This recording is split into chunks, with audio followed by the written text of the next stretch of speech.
ONews Radio, toute l'actualité nationale et des Outre-mer.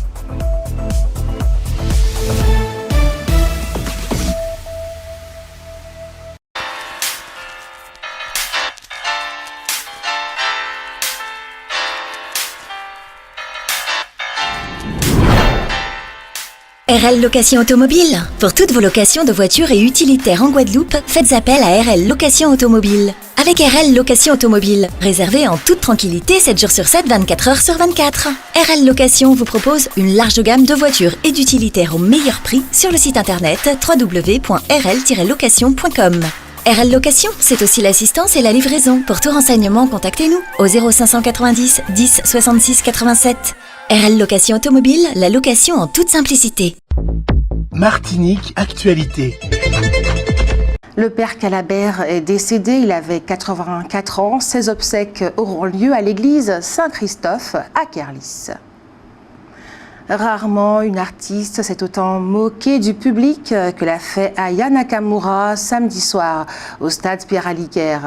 1h15, pas une minute de plus, d'un spectacle minimaliste que tout le public assis dans les gradins n'a pratiquement pas pu entendre pour des problèmes techniques.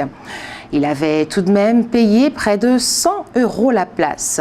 Le plus scandaleux étant bien entendu que la presse de notre pays ne se soit pas déchaînée contre ce véritable foutage de gueule, même si des adolescentes ont montré leur capacité à apprendre par cœur le répertoire de la chanteuse au point de chanter à sa place à maintes reprises. Les forces armées françaises aux Antilles ont mis des moyens importants à disposition des organisateurs de la Transat Jacques Vabre. Les saluts au canon à l'arrivée du premier de chaque catégorie ne sont pas oubliés. Il est possible de donner son sang demain, mardi, sur le parking du centre commercial de Place d'Armes de 8h30 à 17h30. Mercredi, ce sera sur le parking du centre commercial La Galeria de 8h30 à 17h30 et jeudi sur le parking de l'hypermarché Carrefour Génipa, également de 8h30 à 17h30. Notons qu'il est toujours possible de donner son sang au centre universitaire Pierre Zobda Kitzmann. C'est la semaine prochaine que la ville du Diamant saura si elle a reçu le label Station Nautique.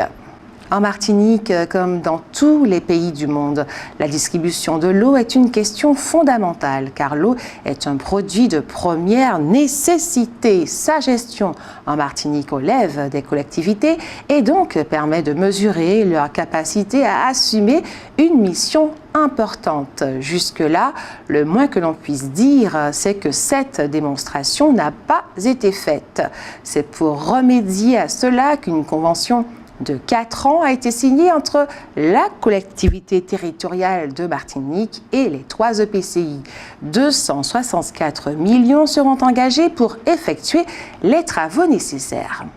En Régional 1 de football, le club franciscain est toujours invaincu, 7 victoires, 1 nul. Notons qu'il l'a remporté contre l'ECS Vauclinois sur le score fleuve de 8-1.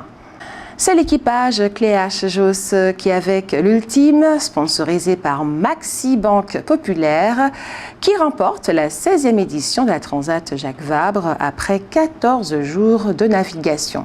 95 bateaux et 200 marins participent cette année à cette course. Selon les autorités compétentes, les retombées financières pour notre pays sont considérable. Elle se chiffre en millions, d'où la volonté de pérenniser cet événement. Ainsi, la Transat Jacques Vabre en Martinique serait le pendant de la course du Rhum en Guadeloupe. Cette année, la nuit de l'orientation va se dérouler au stade de Dillon le 18 novembre de 15h à 21h. Le Conseil des rivages français d'Amérique, CRFA, se tiendra cette année en Martinique du mardi 14 au jeudi 16 novembre 2023. Comme chaque année, le Conservatoire du littoral organise le Conseil des rivages français d'Amérique, CRFA, qui est composé d'élus désignés par les collectivités territoriales des Antilles, Martinique, Guadeloupe, Saint-Martin, Saint-Barthélemy, et de la Guyane. Après la Guyane en 2022, il se tient cette année en Martinique. Il s'agit d'un moment privilégié au cours duquel sont présentées les stratégies, les orientations et les doctrines d'intervention sur les terrains du Conservatoire du littoral, ainsi que les enjeux d'avenir pour nos territoires face au changement climatique. Le nouveau maire du Robert Farel, François Augrain, a été pendant 40 ans professeur d'éducation physique. En collaboration avec la communauté professionnelle territoriale de santé, Madinina, la ville de Sainte-Anne convie la population au village du diabète organisé demain, mardi 14, de 9h à 13h au bourg de la commune, place Vincent Placoli. Au programme, dépistage du diabète par un médecin, dépistage bucco-dentaire par un chirurgien dentiste, les gestes à faire chez soi avec un kiné, soins à pied avec un podologue, bouger avec une activité physique adaptée. La CGSS Martinique organise jeudi le 16 novembre à 10h au siège de Place d'Armes au Lamentin une rencontre partenariale sur la thématique de l'accès aux droits des seniors, lutte contre la fragilité et le non-recours aux droits retraite. Et puis demain, mardi 14 novembre à 10h, au Palais des Congrès de Madjana, la CTM organise un échange avec les socioprofessionnels de Martinique sur ces grands enjeux. Le maître d'œuvre de cette rencontre est Sandra Casanova, présidente de la commission stratégie, logistique, recherche et innovation de la CTM.